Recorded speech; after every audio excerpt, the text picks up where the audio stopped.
हरे कृष्णा। आज की कथा में आप सभी भक्तों का हार्दिक स्वागत है। भगवान श्री कृष्ण और श्रीमती राधा रानी की कृपा सदैव आप और आपके समस्त परिवार पर बनी रहे। 12 मार्च 2024 आज है मंगलवार का दिन और आज आप सुनेंगे फाल्गुन मास की कथा का 17वां अध्याय। और अगर आप शिव पुराण की कथा सुनना चाहते हैं तो मेरे दूसरे चैनल जिसका नाम है प्योरिटी ऑफ लाइफ, उस चैनल पर हर रोज शिव पुराण की वीडियो अपलोड होती है। अगर आप चाहें तो उसे भी सुन सकते हैं। और अब भगवान श्री हरि विष्णु का ध्यान करके आज की पावन कथा का प्रारंभ करते हैं। पुलस्त्य जी बोले, हे राजन, पूर्व काल में स्वयं भगवान ने जब रघुवंश में अवतार लिया था तब वहां वे श्री राम के नाम से विख्यात हुए और तब उन्होंने लंका में जाकर रावण को मारा और देवताओं का कार्य किया था। इसके बाद जब वे वन से लौटकर पृथ्वी के राज्य सिंहासन पर स्थित हुए, उस समय उनके दरबार में अगस्त्य आदि बहुत से महात्मा ऋषि उपस्थित हुए। महर्षि अगस्त्य जी की आज्ञा से द्वारपाल ने तुरंत ही जाकर महाराज को ऋषियों के आगमन की सूचना दी और सूर्य के समान तेजस्वी महर्षियों को द्वार पर आया हुआ जानकर श्री रामचंद्र जी ने द्वारपाल से कहा कि तुम शीघ्र ही उन्हें भीतर लेकर आओ। श्री राम जी की आज्ञा से द्वारपाल ने उन मुनियों को सुखपूर्वक महल के भीतर पहुंचा दिया। उन्हें आया देखकर रघुनाथ जी हाथ जोड़कर खड़े हो गए और उनके चरणों में प्रणाम करके उन्होंने उन सबको आसनों पर बिठाया। तदनंतर पुरोहित वशिष्ठ ने पाद्य, अर्घ्य और आचमन आदि निवेदन करके उनका आतिथ्य सत्कार किया। तत्पश्चात श्री रामचंद्र जी ने जब उनसे कुशल समाचार पूछा तब वे वेदवेत्ता महर्षि अगस्त्य को आगे करके इस प्रकार बोले, हे महाबाहो, आपके प्रताप से सर्वत्र कुशल है। हे रघुनंदन, बड़े सौभाग्य की बात है कि शत्रु दल का संहार करके लौटे हुए आपको हम लोग सकुशल देख रहे हैं। कुलघाती, पापी एवं दुरात्मा रावण ने आपकी पत्नी को हर लिया था। वह उन्हीं के तेज से मारा गया। आपने उसे युद्ध में मार डाला। हे रघु सिंह, आपने जैसा कर्म किया है वैसा कर्म करने वाला इस संसार में दूसरा कोई नहीं है। हे राजेंद्र, हम सब लोग यहाँ आपसे वार्तालाप करने के लिए आए हैं। इस समय आपका दर्शन करके हम पवित्र हो गए। आपके दर्शन से हम वास्तव में आज तपस्वी हुए हैं। आपने सबसे शत्रुता रखने वाले रावण का वध करके हमारे आंसू पोंछे हैं और सब लोगों को अभय दान दिया है। हे काकुत्स, आपके पराक्रम की कोई थाह नहीं है। आपकी विजय से वृद्धि हो रही है, यह बड़े आनंद की बात है। हमने आपका दर्शन और आपके साथ संभाषण कर लिया। अब हम लोग अपने अपने आश्रम को जाएंगे। हे रघुनंदन, आप भविष्य में कभी हमारे आश्रम पर भी जरूर आइएगा। पुलस्त्य जी कहते हैं कि हे भीष्म, ऐसा कहकर वे मुनि उसी समय अंतर्ध्यान हो गए। उनके चले जाने पर धर्मात्माओं में श्रेष्ठ श्री रामचंद्र जी ने सोचा, अहो, मुनि अगस्त्य ने मेरे सामने जो ये प्रस्ताव रखा है कि रघुनंदन फिर कभी मेरे आश्रम पर भी आना, तब अवश्य ही मुझे महर्षि अगस्त्य के यहाँ जाना चाहिए और देवताओं की कोई गुप्त बात हो तो उसे सुनना भी चाहिए, अथवा यदि वे कोई दूसरा काम बताएं तो उसे भी करना चाहिए। ऐसा विचार कर महात्मा रघुनाथ जी पुनः प्रजा के पालन में लग गए। एक दिन एक बूढ़ा ब्राह्मण जो उसी प्रांत का रहने वाला था, अपने मरे हुए पुत्र को लेकर राजद्वार पर आया और इस प्रकार कहने लगा, बेटा, मैंने पूर्व जन्म में ऐसा कौन सा पाप किया है जिससे तुझ इकलौते पुत्र को आज मैं मौत के मुख में पड़ा देख रहा हूं। निश्चय ही यह महाराज श्री राम का ही दोष है, जिसके कारण तेरी मृत्यु इतनी जल्दी आ गई। हे रघुनंदन, अब मैं भी स्त्री सहित प्राण त्याग दूंगा। फिर आपको बाल हत्या, ब्रह्म हत्या और स्त्री हत्या तीनों पाप लगेंगे। रघुनाथ जी ने उस ब्राह्मण के दुख और शोक से भरी सारी बात सुनी। फिर उसे चुप कराकर महर्षि वशिष्ठ जी से पूछा, हे गुरुदेव, ऐसी अवस्था में इस अवसर पर मुझे क्या करना चाहिए? इस ब्राह्मण की कही हुई बात सुनकर मैं किस प्रकार अपने दोष का मार्जन करूं और इस बालक को जीवन दान कैसे दूं? इतने में ही देवर्षि नारद भी वहां आ पहुंचे। वे वशिष्ठ ऋषि के सामने खड़े हो गए और अन्य ऋषियों के समीप जाकर कहने लगे, हे महाराज, श्री राम जी से पहले सतयुग में सब और ब्राह्मणों की ही प्रधानता थी। कोई ब्राह्मणेतर पुरुष तपस्वी नहीं होता था। उस समय सभी अकाल मृत्यु से रहित और चिरजीवी होते थे। फिर त्रेता युग आने पर ब्राह्मण और क्षत्रिय दोनों की प्रधानता हो जाती है। दोनों ही तप में प्रवृत्त होते हैं। द्वापर में वैश्यों में भी तपस्या का प्रचार हो जाता है। यह तीनों युगों के धर्म की विशेषता है। इन तीनों युगों में शूद्र जाति का मनुष्य तपस्या नहीं कर सकता, केवल कलयुग में ही शूद्र जाति को भी तपस्या करने का अधिकार होगा। हे राजन, इस समय आपके राज्य की सीमा पर एक खोटी बुद्धि वाला शूद्र अत्यंत कठोर तपस्या कर रहा है और उसी के शास्त्र विरुद्ध आचरण के प्रभाव से इस बालक की मृत्यु हुई है। राजा के राज्य या नगर में जो कोई भी अधर्म अथवा अनुचित कर्म करता है, उसके पाप का चतुर्थांश राजा के हिस्से में आता है। अतः हे पुरुष श्रेष्ठ, आप अपने राज्य में घूमिए और जहां कहीं भी पाप होता दिखाई दे उसे रोकने का प्रयत्न करिए। ऐसा करने से आपके धर्म, बल और आयु की वृद्धि होगी, साथ ही यह बालक भी जी उठेगा। नारद जी के इस कथन पर श्री रघुनाथ जी को बड़ा आश्चर्य हुआ। वे अत्यंत हर्ष में भरकर लक्ष्मण जी से बोले, हे सौम्य, जाकर उस श्रेष्ठ ब्राह्मण को सांत्वना दो और उस बालक के शरीर को तेल से भरी नाव में रखवा दो। जिस प्रकार भी उस निरपराध बालक के शरीर की रक्षा हो सके वह उपाय करना चाहिए। उत्तम लक्षणों से युक्त सुमित्रा कुमार लक्ष्मण को इस प्रकार आदेश देकर भगवान श्री राम ने पुष्पक विमान का स्मरण किया। श्री रघुनाथ जी का अभिप्राय जानकर इच्छानुसार चलने वाला वह स्वर्णभूषित विमान एक ही मुहूर्त में उनके समीप आ पहुंचा और हाथ जोड़कर बोला, महाराज, आपका आज्ञाकारी यह दास आपकी सेवा में उपस्थित है। पुष्पक की सुंदर उक्ति सुनकर महाराज श्री राम महर्षि वशिष्ठ को प्रणाम करके विमान पर आरूढ़ हुए और धनुष, भाथा एवं चमचमाता हुआ खड्ग लेकर तथा लक्ष्मण और भरत को नगर का भार सौंपकर दक्षिण दिशा की ओर चल दिए। दंडकारण्य के पास पहुंचने पर एक पर्वत के दक्षिण किनारे पर बहुत बड़ा तालाब दिखाई दिया। रघुनाथ जी ने देखा, उस सरोवर के तट पर एक तपस्वी नीचा मुंह किए लटक रहा है और बड़ी कठोर तपस्या कर रहा है। भगवान श्री राम उस तपस्वी के पास जाकर बोले, हे तापस, मैं दशरथ का पुत्र राम हूं और कौतूहलवश तुमसे एक प्रश्न पूछता हूं। मैं यह जानना चाहता हूं कि तुम किस लिए तपस्या करते हो। ठीक ठीक बताओ, तुम ब्राह्मण हो या दुर्जय क्षत्रिय, तीसरे वर्ण में उत्पन्न वैश्य हो या शूद्र। तपस्या सत्य स्वरूप और नित्य है और उसका उद्देश्य है स्वर्ग आदि उत्तम लोकों की प्राप्ति। तप सात्विक, राजस और तामस 3 प्रकार का होता है। ब्रह्मा जी ने जगत के उपकार के लिए तपस्या की सृष्टि की है, अतः परोपकार के उद्देश्य से किया हुआ तप सात्विक होता है। क्षत्रियोचित तेज की प्राप्ति के लिए किया जाने वाला भयंकर तप राजस कहलाता है तथा जो दूसरों का नाश करने के लिए अपने शरीर को अस्वाभाविक रूप से कष्ट देते हुए तपस्या की जाती है वह आसुर अर्थात तामस कही गई है। तुम्हारा भाव आसुर जान पड़ता है तथा मुझे ऐसा प्रतीत होता है कि तुम द्विज नहीं हो। अनायास ही महान कर्म करने वाले श्री रघुनाथ जी के उपर्युक्त वचन सुनकर नीचे मस्तक करके लटका हुआ शूद्र उसी अवस्था में बोला, हे नृपश्रेष्ठ, आपका स्वागत है। हे रघुनंदन, चिरकाल के बाद मुझे आपका दर्शन हुआ है। मैं आपके पुत्र के समान हूं। आप मेरे लिए पिता के तुल्य हैं, क्योंकि राजा तो सभी के पिता होते हैं। हे महाराज, आप हमारे पूजनीय हैं। हम आपके राज्य में तपस्या करते हैं, उसमें आपका भी भाग है। विधाता ने पहले से ही ऐसी व्यवस्था कर दी है। हे राजन, आप धन्य हैं जिनके राज्य में तपस्वी लोग इस प्रकार की सिद्धि की इच्छा रखते हैं। मैं शूद्र योनि में उत्पन्न हुआ हूं और कठोर तपस्या में लगा हूं। हे पृथ्वीनाथ, मैं झूठ नहीं बोलता, क्योंकि मुझे देवलोक प्राप्त करने की इच्छा है। हे काकुत्स, मेरा नाम शंभुक है। वह इस प्रकार बातें कर ही रहा था कि श्री रघुनाथ जी ने म्यान से चमचमाती हुई तलवार निकाली और उसका उज्जवल मस्तक धड़ से अलग कर दिया। उस शूद्र के मारे जाने पर इंद्र और अग्नि आदि देवता साधु साधु कहकर बारंबार श्री रामचंद्र जी की प्रशंसा करने लगे। आकाश से श्री रामचंद्र जी के ऊपर वायु देवता के छोड़े हुए दिव्य फूलों की सुगंध भरी वृष्टि होने लगी।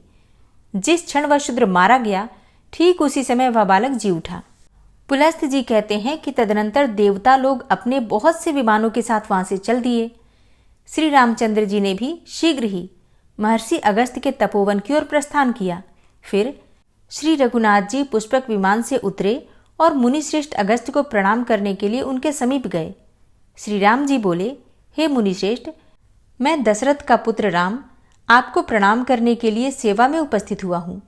आप अपनी सौम्य दृष्टि से मेरी ओर निहारिए। इतना कहकर उन्होंने बारंबार मुनि के चरणों में प्रणाम किया और कहा, हे भगवान, मैं शंभूक नामक शूद्र का वध करके आपका दर्शन करने की इच्छा से यहाँ आया हूँ। कहिए, आपके शिष्य कुशल से है ना? इस वन में तो कोई उपद्रव नहीं है। अगस्त्य जी बोले, हे रघुश्रेष्ठ, आपका स्वागत है। हे जगद्वंद्य, हे सनातन परमेश्वर, आपके दर्शन से आज मैं इन मुनियों सहित पवित्र हो गया। आपके लिए यह अर्घ्य प्रस्तुत है, इसे स्वीकार करें। आप अपने अनेकों उत्तम गुणों के कारण सदा सबके सम्मान के पात्र हैं। मेरे हृदय में तो आप सदा ही विराजमान रहते हैं, अतः मेरे परम पूज्य हैं। आपने अपने धर्म से ब्राह्मण के मरे हुए बालक को जिला दिया। हे भगवान, आज रात को आप यहाँ मेरे पास रहिए। हे महामते, कल सवेरे ही आप पुष्पक विमान से अयोध्या को लौट जाइएगा।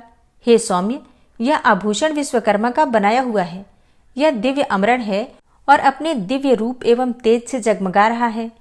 हे राजेंद्र, आप इसे स्वीकार करके मेरा प्रिय कीजिए, क्योंकि प्राप्त हुई वस्तु का पुनः दान कर देने से महाफल की प्राप्ति बताई गई है।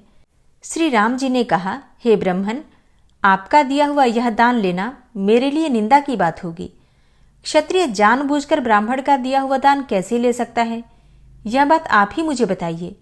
किसी आपत्ति के कारण मुझे कष्ट हो, ऐसी बात भी नहीं है, फिर दान कैसे लूं?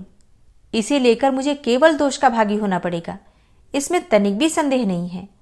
तब अगस्त्य जी बोले, हे श्री राम, प्राचीन सत्ययुग में जब अधिकांश मनुष्य ब्राह्मण ही थे तथा समस्त प्रजा राजा से हीन थी, तब एक दिन सारी प्रजा पुराण पुरुष ब्रह्मा जी के पास राजा प्राप्त करने की इच्छा से गई और कहने लगी, हे लोकेश्वर, जैसे देवताओं के राजा देवाधिदेव इंद्र हैं, उसी प्रकार हमारे कल्याण के लिए भी इस समय एक राजा नियत कीजिए, जिसे कि पूजा और भेंट देकर सब लोग पृथ्वी का उपभोग कर सकें। तब देवताओं में श्रेष्ठ ब्रह्मा जी ने इंद्र सहित समस्त लोकपालों को बुलाकर कहा, तुम सब लोग अपने अपने तेज का अंश यहाँ एकत्रित करो। तब संपूर्ण लोकपालों ने मिलकर 4 भाग दिए। यह भाग अक्षय था, उससे अक्षय राजा की उत्पत्ति हुई। लोकपालों के उस अंश को ब्रह्मा जी ने मनुष्यों के लिए एकत्रित किया। उसी से राजा का प्रादुर्भाव हुआ, जो प्रजाओं के हित साधन में कुशल होता है। इंद्र के भाग से राजा सब पर हुकूमत चलाता है। वरुण के अंश से समस्त देहधारियों का पालन करता है। कुबेर के अंश से वह याचकों को धन देता है, तथा राजा में जो यमराज का अंश है, उसके द्वारा वह प्रजा को दंड देता है। हे रघुश्रेष्ठ, उसी के भाग से आप भी मनुष्यों के राजा हुए हैं। इसलिए हे प्रभु, मेरा उद्धार करने के लिए यह आभूषण ग्रहण कीजिए। पुलस्त जी कहते हैं कि हे राजन, तब श्री रघुनाथ जी ने महात्मा अगस्त्य के हाथ से वह दिव्य आभूषण ले लिया, जो बहुत ही विचित्र था और सूर्य की तरह चमक रहा था। उसे लेकर वे निहारते रहे, फिर बारंबार विचार करने लगे कि ऐसे रत्न तो मैंने विभीषण की लंका में भी नहीं देखे थे। इस प्रकार मन ही मन सोच विचार करने के बाद श्री रामचंद्र जी ने महर्षि अगस्त्य से उस दिव्य आभूषण की प्राप्ति का वृतांत पूछना आरंभ किया। श्री राम जी बोले, ब्रह्मन, यह रत्न तो बड़ा अद्भुत है, राजाओं के लिए भी यह अलभ्य ही है। आपको यह कहाँ से और कैसे मिल गया, तथा किसने इस आभूषण को बनाया है? अगस्त्य जी ने कहा, हे रघुनंदन, पहले त्रेता युग में एक बहुत विशाल वन था। इसका व्यास 100 योजन का था, किंतु उसमें न पशु रहता था और न पक्षी। उस वन के मध्य भाग में 4 कोस लंबी एक झील थी, जो हंस और कारंडव आदि पक्षियों से संकुल थी। वहां मैंने एक बड़े आश्चर्य की बात देखी। सरोवर के पास ही एक बहुत बड़ा आश्रम था, जो बहुत पुराना होने पर भी अत्यंत पवित्र दिखाई देता था, किंतु उसमें कोई तपस्वी नहीं था और न कोई और जीव भी थे। मैंने उस आश्रम में रहकर ग्रीष्मकाल की एक रात्रि व्यतीत की। सवेरे उठकर उस तालाब की ओर चला तो रास्ते में मुझे एक बहुत बड़ा मुर्दा दिखाई पड़ा, जिसका शरीर अत्यंत हृष्ट पुष्ट था। मालूम होता था किसी तरुण पुरुष की लाश है। उसे देखकर मैं सोचने लगा, यह कौन है, इसकी मृत्यु कैसे हो गई, तथा यह इस महान वन में आया कैसे था। इन सारी बातों का मुझे अवश्य पता लगाना चाहिए। मैं खड़ा खड़ा यही सोच रहा था कि इतने में ही आकाश से एक दिव्य एवं अद्भुत विमान उतरता दिखाई दिया। वह परम सुंदर और मन के समान वेगशाली था। एक ही क्षण में वह विमान सरोवर के निकट आ पहुंचा। मैंने देखा कि उस विमान से एक दिव्य मनुष्य उतरा और सरोवर में नहाकर उस मुर्दे का मांस खाने लगा। भर पेट उस मोटे ताजे मुर्दे का मांस खाकर वह फिर सरोवर में उतरा और उसकी शोभा निहारकर फिर शीघ्र ही स्वर्ग की ओर जाने लगा। उस शोभा संपन्न देवोपम पुरुष को ऊपर जाते देखकर मैंने कहा, स्वर्गलोक के निवासी महाभाग, तनिक ठहरो, मैं तुमसे एक बात पूछता हूं, तुम्हारी यह कैसी अवस्था है? तुम कौन हो? देखने में तो तुम देवता के समान जान पड़ते हो, किंतु तुम्हारा भोजन बहुत ही घृणित है।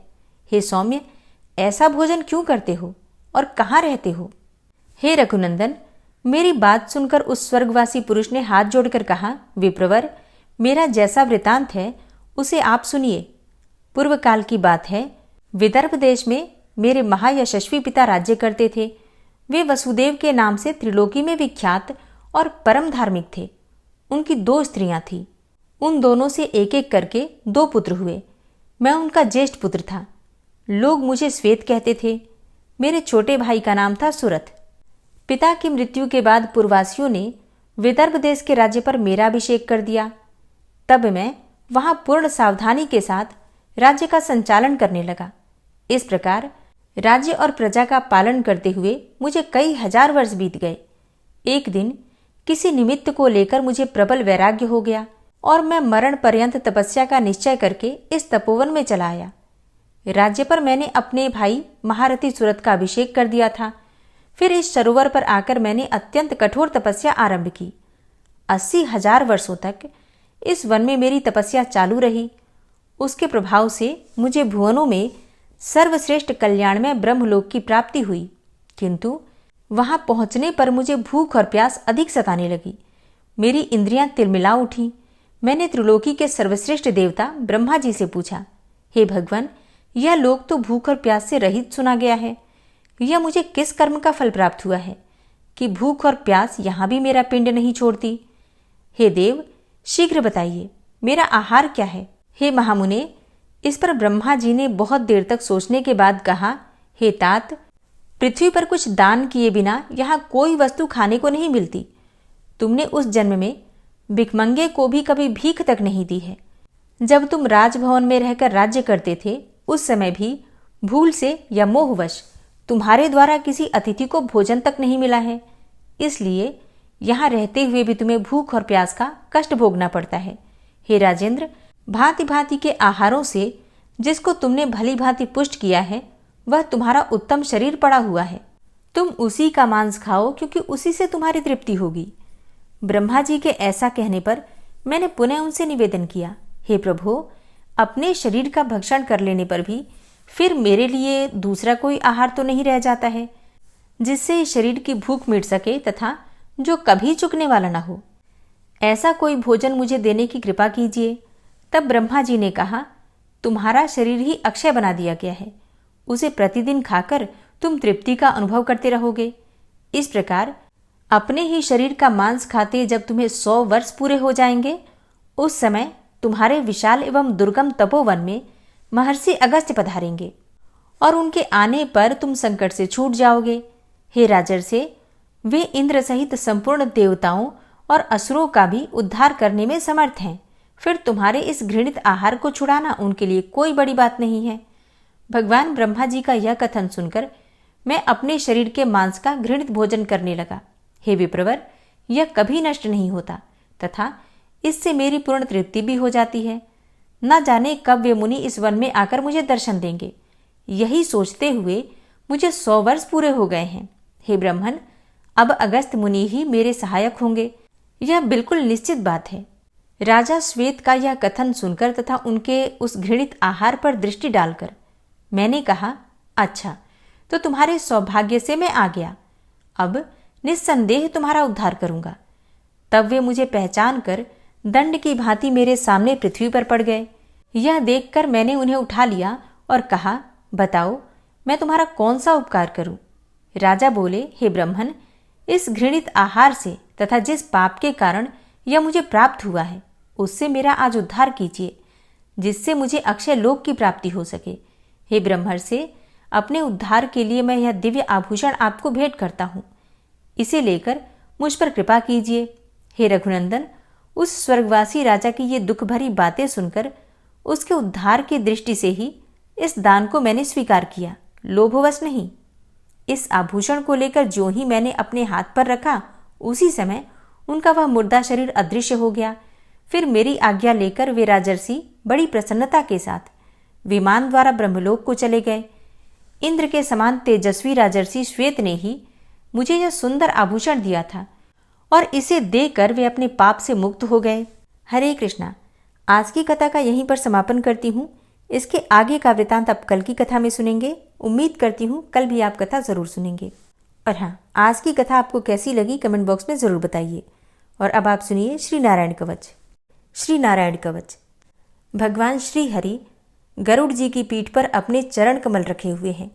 अणिमा आदि 8 सिद्धियां उनकी सेवा कर रही हैं और 8 हाथों में शंख, चक्र, ढाल, तलवार, गदा, बाण, धनुष और पाश अर्थात फंदा धारण किए हुए हैं। वे ही ओंकार स्वरूप प्रभु सब प्रकार से सब ओर से मेरी रक्षा करें।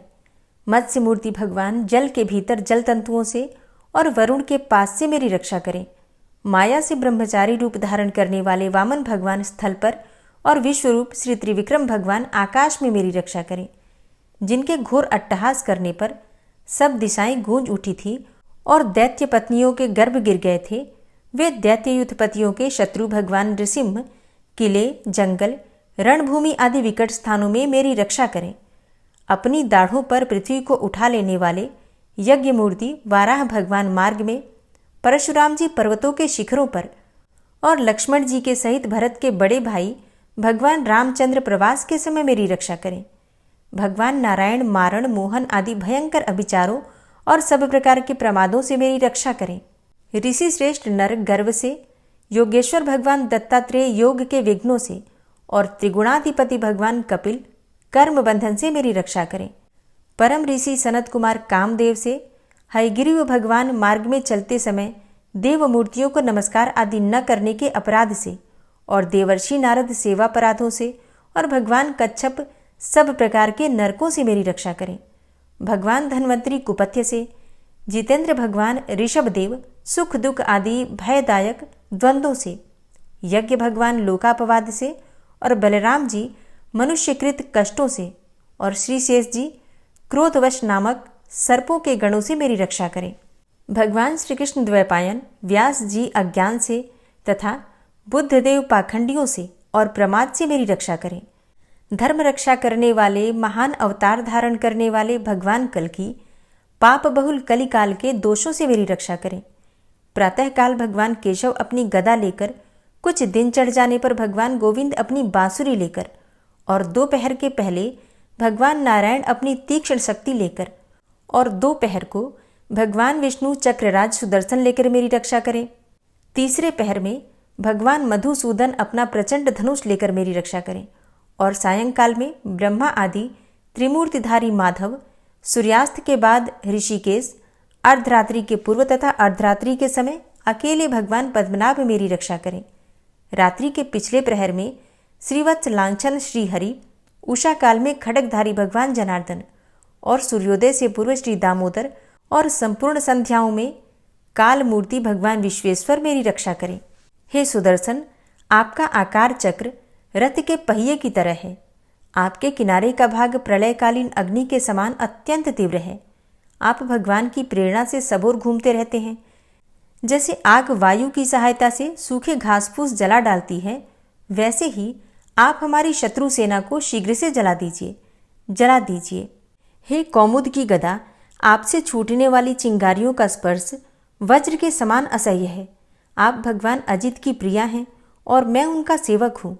इसलिए आप कुष्मांड, विनायक, यक्ष, राक्षस, भूत और प्रेत आदि ग्रहों को अभी कुचल डालिए तथा मेरे शत्रुओं को चूर चूर कर दीजिए।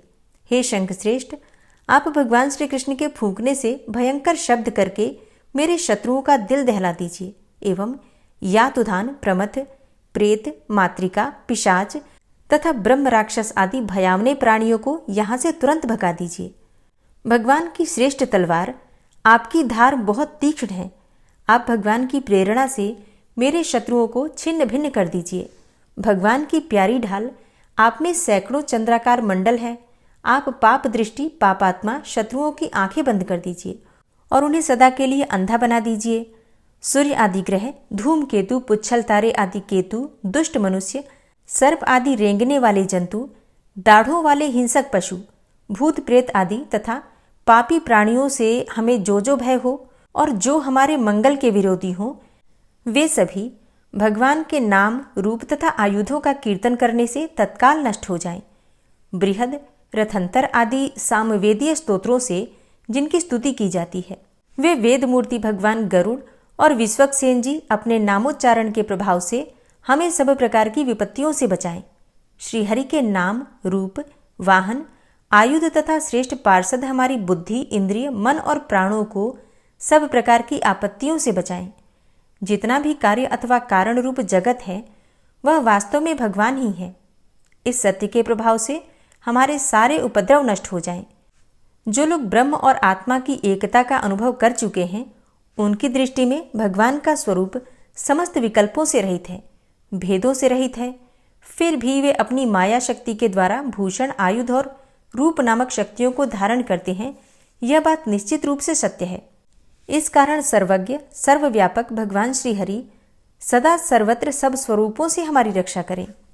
जो अपने भयंकर अट्टहास से सब लोगों के भय को भगा देते हैं और अपने तेज से सबका तेज ग्रस लेते हैं, वे भगवान नृसिंह दिशा विदिशा में, नीचे ऊपर, बाहर भीतर सब ओर से हमारी रक्षा करें। हे देवराज इंद्र, मैंने तुम्हें यह नारायण कवच सुना दिया है। इस कवच से तुम अपने को सुरक्षित कर लो, बस फिर तुम अनायास ही सब दैत्य युद्धपतियों को जीत कर लोगे।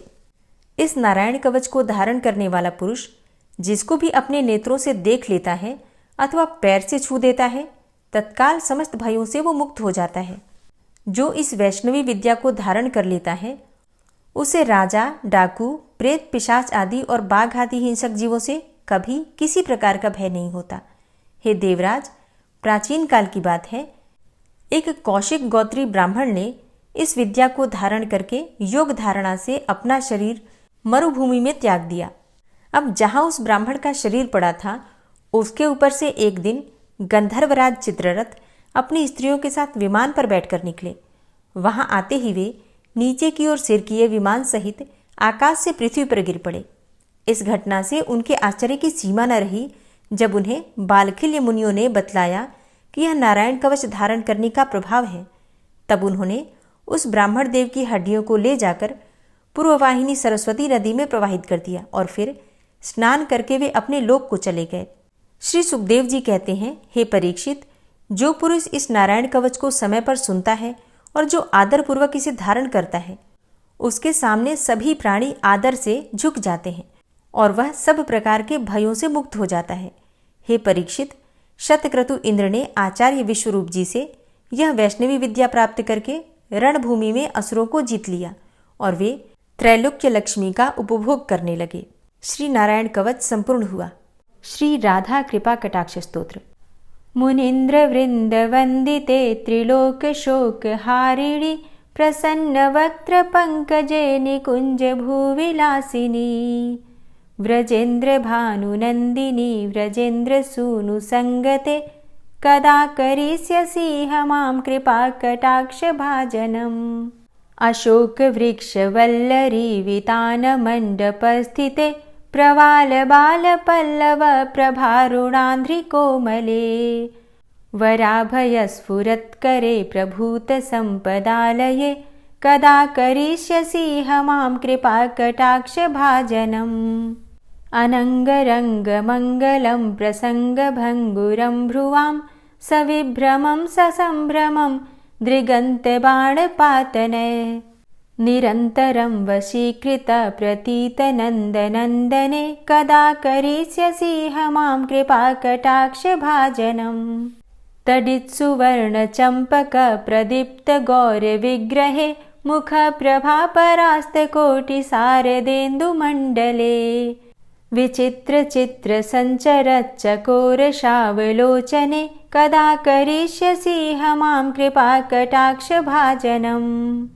मदोन्मदादि यौवने प्रमोदमान मंडिते प्रियानुराग रंजिते कला विलास पंडिते अनन्यधन्यकुञ्जराज्यकामकेलिकोविदे कदा करिष्यसि मां कृपाकटाक्षभाजनम् अशेषहावभावधीरहीरहारभूषिते प्रभूतशातकुम्भकुम्भकुम्भिकुम्भसुस्तनि प्रशस्तमन्दहास्यचूर्णपूर्णसौख्यसागरे कदा करिष्यसि मां कृपाकटाक्षभाजनम् मृणालवालवल्लरीतरङ्गरङ्गदौर्लते लताग्रलास्यलोलनीललोचनावलोकने ललल्लुलन्मिलन्मनोज्ञमुग्धमोहिनाश्रिते कदा करिष्यसि मां कृपाकटाक्षभाजनम्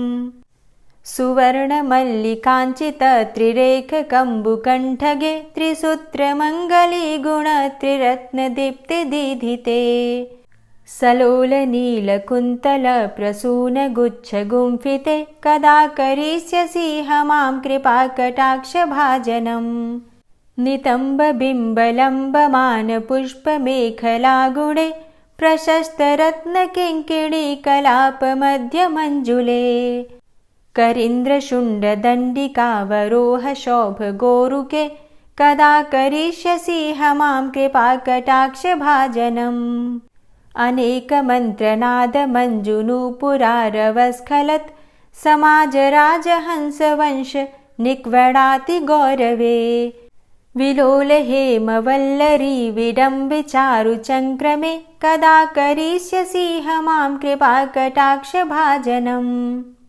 अनन्तकोटिविष्णुलोकनम्रपद्मजार्चिते हिमाद्रिजापुलोमजा विरिञ्चिजावरप्रदे अपारसिद्धिरिद्धिदिग्धसत्पदाङ्गुलीनखे कदा करिष्यसि मां कृपाकटाक्षभाजनम् मखेश्वरी क्रियेश्वरी स्वधेश्वरी सुरेश्वरी त्रिवेदभारतीश्वरी प्रमाणशासनेश्वरी रमेश्वरी क्षमेश्वरी प्रमोदकाननेश्वरी व्रजेश्वरी व्रजाधिपे श्रीराधिके नमोऽस्तुते इतीममद्भुतं स्तवं निशम्य भानुनन्दिनी करोतु सन्ततं जनं कृपाकटाक्षभाजनम् भवेत्तदैव सञ्चितत्रिरूपकर्मनाशनं लभेत्तदा ब्रजेन्द्रसूनुमण्डलप्रवेशनम् जय जय श्रीराधे जय जय श्रीराधे।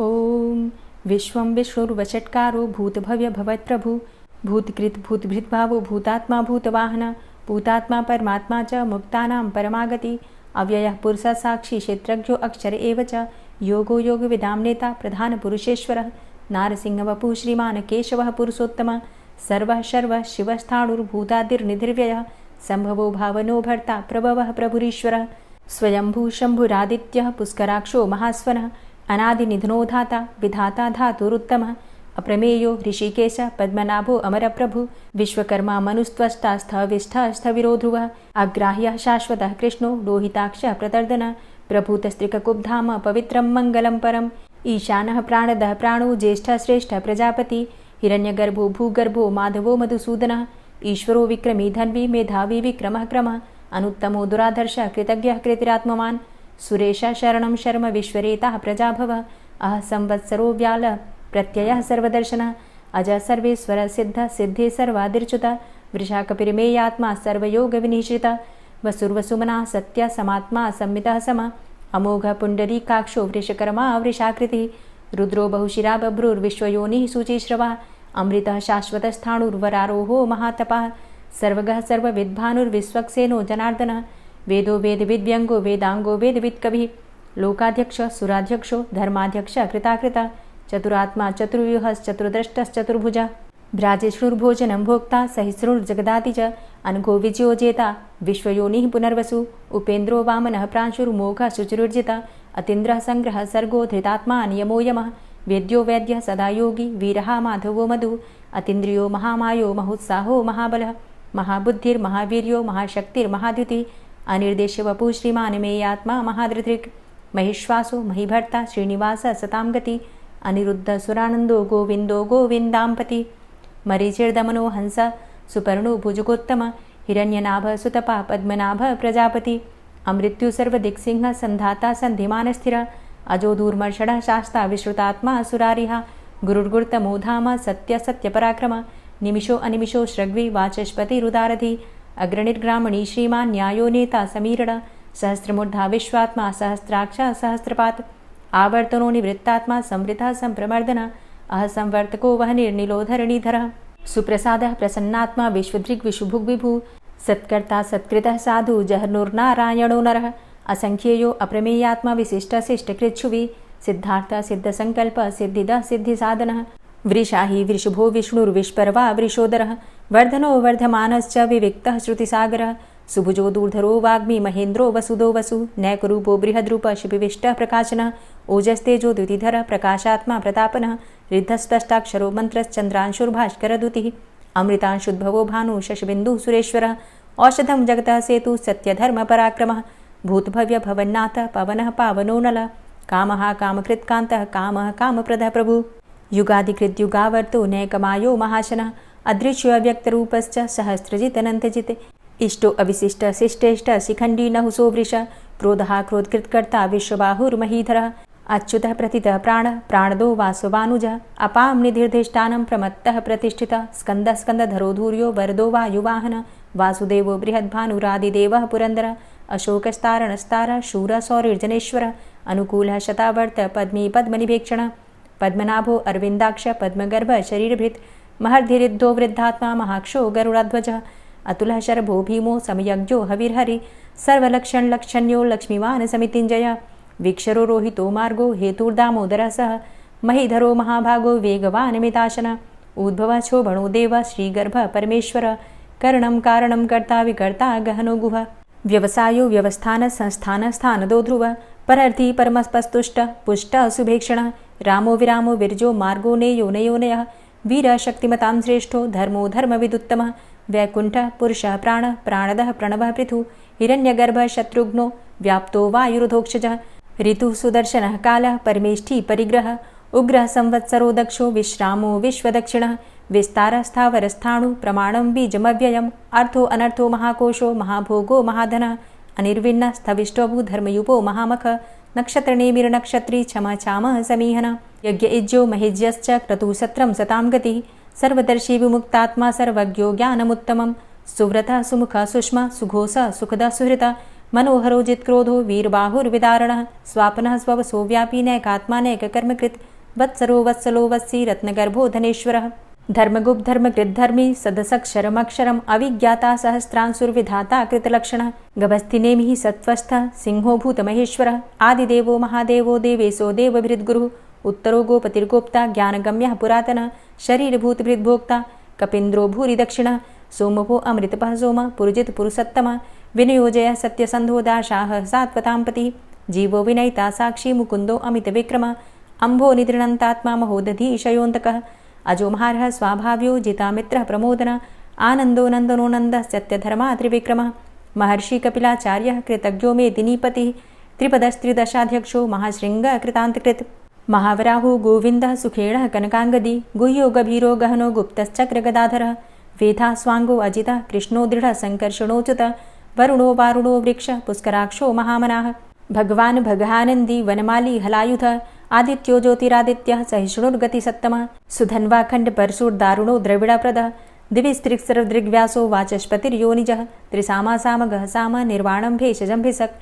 संन्यासकृच्छमः शान्तो निष्ठा शान्तिः परायणं शुभाङ्गः शान्तिदस्रष्टा कुमुदः कुवलेशयः गोहितो गोपतिर्गोप्ता वृषभाक्षो वृषप्रियः अनिवर्ति निवृतात्मा संक्षेप्ता चेमकृच्छिवः श्रीवत्सवक्षा श्रीवास श्रीपति श्रीमतांबरः श्रीधर श्रीश श्रीनिवास श्रीनिधि श्रीविभावन श्रीधर श्रीकर श्रेय श्रीमान् लोकत्रयाश्रयः स्वक्ष स्वङ्ग शतानन्दो नन्दिर्ज्योतिर्गणेश्वरः विजितात्मा विधेयात्मा सत्कीर्तिश्छिन्न संशयः उदीर्णः सर्वतक्षसुर्निशः शाश्वतः स्थिरः भूषयो भूषणो भूतिर्विशोकः शोकनाशनः अर्चिष्मानर्चितः कुम्भो विशुद्धात्मा विशोधनः अनिरुद्धो अप्रतिरथ प्रद्युम्नो अमितविक्रमः कालिनेमि निहावीर शौरी शूरजनेश्वरः त्रिलोकात्मा त्रिलोकेशः केशवः केशिहारी कामदेवः कामपालः कामीकान्तः कृतागमः अनिर्देशवपुर्विष्णोर्वीरो अनन्तो धनञ्जयः ब्रह्मण्यो ब्रह्मकृद्ब्रह्मा ब्रह्म ब्रह्म विवर्धनः ब्रह्मविद् ब्राह्मणे ब्रह्मी ब्रह्मज्ञो ब्राह्मणप्रियः महाक्रमो महाकर्मा महातेजा महुरगः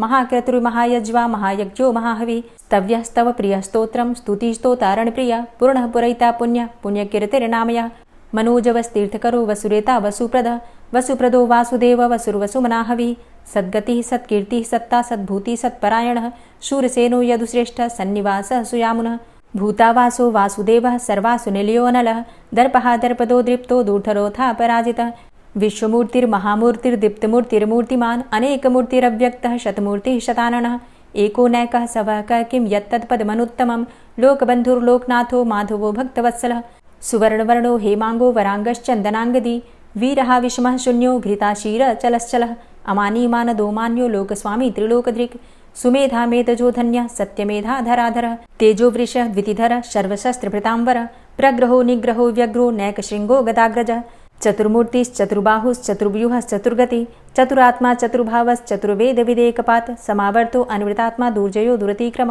दुर्लभो दुर्गमो दुर्गो दुरावासो दुरारिहा शुभांगो लोकसारंगः सुतन्तुस्तन्तुवर्धन इन्द्रकर्मा महाकर्मा कृतकर्मा कृतागमः उद्भवः सुन्दरः सुन्दो रत्ननाभः सुलोचनः अर्को वाजसनः शृङ्गी जयन्तः सर्वविजयी सुवर्णबिन्दुरक्षोभ्य सर्वभागीश्वरेश्वरः महाह्रदो महागर्तो महाभूतो महानिधि कुमुदः कुन्दरः कुन्दः पर्जन्यः पावनो नीलः अमृताशो अमृतवपुः सर्वज्ञः सर्वतोमुखः सुलभः सुव्रतः सिद्धः शत्रुजित् शत्रुतापनः न्यग्रोधो दुम्बरो अस्वस्थश्चाणुरान्ध्रनिषूदनः सहस्रार्चिः सप्तजिह्वः सप्तैधा सप्तवाहनः अमूर्तिरणघो अचिन्त्यो भयकृद्भयनाशनः अणुर्बृहत्कृशः स्थूलो गुणभृन्निर्गुणो महान् अधृतस्वधृतः स्वास्य प्राग्वंशो वंशवर्धनः भारभृतिकथितो योगी योगी स सर्वकामद आश्रमश्रमण क्षाम सुपर्णो वायुवाहन धनुर्धरोर्धनुर्वेदो दण्डोदमयितादम अपराजितः सर्वसहो नियन्ता नियमो यमः सत्त्ववान् सात्विकः सत्य सत्यधर्मपरायण अभिप्रायः प्रियार्होर्ह प्रियकृत्प्रीतिवर्धनः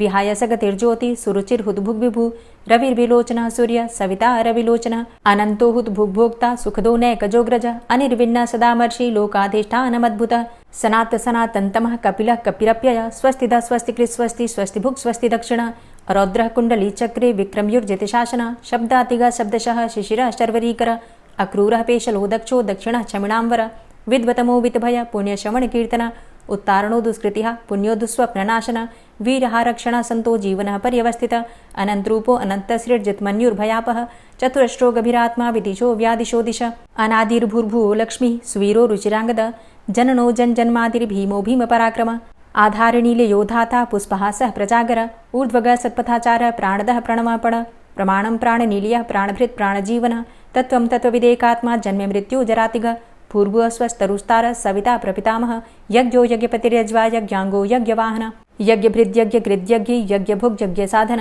यज्ञान्तिकृद्यज्ञ गुह्यमन्यमन्नादेव च आत्मयोनिः स्वयं जातो वैखानः सामगायन देवकीनन्दन स्रष्टा क्षितिसः पापनाशन शङ्खभृन्नन्दकी चक्री शारङ्गधन्वा गदाधरः रथाङ्गपाणिरक्षोभ्य सर्वप्रहरणायुध ओम नमः इति।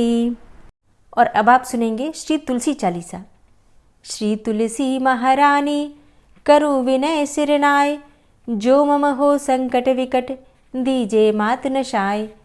नमो नमो तुलसी महारानी महिमा अमित न जाए बखानी दियो विष्णु तुमको सन्माना जग में छायो सुयस महाना।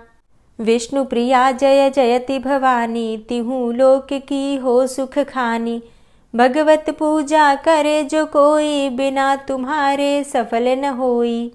जिन घर तव नहीं होय निवासा उस घर कर ही विष्णु नहीं बासा। करे सदा जो तव नित सुमिरन तेहि के काज होय सब पूरन। कार्तिक मास महात्म तुम्हारा ताको जानत सब संसारा। तव पूजन जो करे कुंवारी पावे सुंदर वर सुकुमारी। करे जो पूजा नित प्रति नारी सुख संपत्ति से होय सुखारी। वृद्धा नारी करे जो पूजन मिले भक्ति होवे पुलकित मन। श्रद्धा से पूजे जो कोई भवनिधि से तर जावे सोई। कथा भागवत यज्ञ करावे तुम बिन नहीं सफलता पावे। छायो तब प्रताप जग भारी ध्यावत तुम्हि सकल चित धारी। तुम्ही मात यंत्रन तंत्रन में सकल काज सिद्धि होवे क्षण में। औषधि रूप आप हो माता, सब जग में तव यश विख्याता। देव ऋषि मुनि और तपधारी, करत सदा तव जय जयकारी। वेद पुराणन तव यश गाया, महिमा अगम पार नहीं पाया। नमो नमो जय जय सुख कारणी, नमो नमो जय दुख निवारणी। नमो नमो सुख संपत्ति देनी, नमो नमो अघ काटन चेनी। नमो नमो भक्तन दुख हरणी, नमो नमो दुष्टन मद छेनी। नमो नमो भव पार उतारणी, नमो नमो परलोक सुधारणी। नमो नमो निज भक्त उबारणी, नमो नमो जन काज सवारणी। नमो नमो जय कुमति नशावनी, नमो नमो सब सुख उपजावनी। जयति जयति जय तुलसी माई, ध्याऊं तुमको शीश नवाई। निज जन जानि मोहि अपनाओ, बिगड़े कारज आप बनाओ। करूं विनय मैं मात तुम्हारी, पूर्ण आशा करहु हमारी। शरण चरण कर जोरी मनाऊं, निश दिन तेरे ही गुण गाऊं। करहु मात अब मोह पर दाया, निर्मल होए सकल मम काया। मांगू मातु यही बर दीजे, सकल मनोरथ पूर्ण कीजे। जानू नहीं कछु नेम आचारा, क्षमहु मातु अपराध हमारा। 12 मास करे जो पूजा, तासम जग में और नहीं दूजा। प्रथम ही गंगा जल मंगवावे, फिर सुंदर स्नान करावे। चंदन अक्षत पुष्प चढ़ावे, धूप दीप नैवेद्य लगावे। करें आचमन गंगा जल से, ध्यान करे हृदय निर्मल से। पाठ करे फिर चालीसा की, स्तुति करे मात तुलसा की। यह विधि पूजा करे हमेशा, ताके तन नहीं रहे कलेशा। करे मास कार्तिक का साधन, सोवे नित पवित्र हुई जाहि। है यह कथा महासुखदाई, पढ़े सुने सो भव तर जाई। यह श्री तुलसी चालीसा, पाठ करे जो कोय। गोविंद सो फल पावही, जो मन इच्छा होय। तुलसी चालीसा संपूर्ण। और अब आप सुनेंगे तुलसी महारानी की आरती। तुलसी महारानी नमो नमो, हरि की पटरानी नमो नमो। तुलसी महारानी नमो नमो, हरि की पटरानी नमो नमो। धन्य तुलसी पूर्ण तप कीनो, धन्य तुलसी पूर्ण तप कीनो। शालिग्राम की बनी पटरानी नमो नमो। तुलसी महारानी नमो नमो, हरि की पटरानी नमो नमो। जाके पत्र मंजरी कोमल, जाके पत्र मंजरी कोमल। श्रीपति कमल चरण लपटानी नमो नमो, हरि की पटरानी नमो नमो। तुलसी महारानी नमो नमो। धूप दीप नैवेद्य आरती, धूप दीप नैवेद्य आरती। पुष्पन की वर्षा बरसानी नमो नमो, हरि की पटरानी नमो नमो। तुलसा महारानी नमो नमो। 56 भोग 36 व्यंजन, 56 भोग 36 व्यंजन। बिन तुलसा हरि एक न मानी नमो नमो। तुलसी महारानी नमो नमो, हरि की पटरानी नमो नमो। सभी सखी मैया तेरो यश गावे, सभी सखी मैया तेरो यश गावे। भक्ति दान दीजे महारानी नमो नमो। तुलसा महारानी नमो नमो, हरि की पटरानी नमो नमो। नमो नमो तुलसा महारानी, नमो नमो तुलसी महारानी। तुलसी महारानी नमो नमो, हरि की पटरानी नमो नमो। तुलसी महारानी नमो नमो, हरि की पटरानी नमो नमो। प्रेम से बोलिए तुलसी मैया की जय।